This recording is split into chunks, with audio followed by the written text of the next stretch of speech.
երբ որ եկել էի նոր Հայաստան, ինձ համար այդ ժամանակ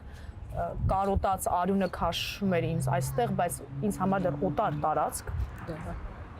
Ես շատերը չգիտեն այդ բանի մասին, բայց 3 տարի ես միակ միտքը, որը ինձ բավարարություն էր տալի, դա այն էր, թե ես ոնց մահանամ։ 3 տարի ես այդ պայքարը ինքս ինձ հետ Ինչի, այդքան օտար ու այդքան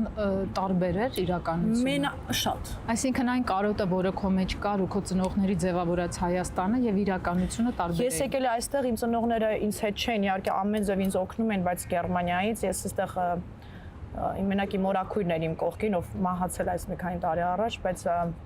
ընկերներ շրջապատ չկար, այդ ոչ առողջ տղամարդկանց տարածքում գտնվելը Հա, բոլորը ուզում էին ինչ-որ մի բան ունենալ, ես չէի հասկանում դա, որովհետև ես սովոր չէի, ես եկել եմ պուճուր շունիկով, կարճ մազերով, որովհետև ես Գերմանիայում ազատ եւ այդ ազատությունը, այդ ազատությունը այնտեղ առողջ չէր, այստեղ ազատությունը այն ժամանակ, կարող եմ արդեն ասել այն ժամանակ, հիմա մի քիչ փոխվել է։ Ոչինչ։ Ազատությունը վատ բան էր,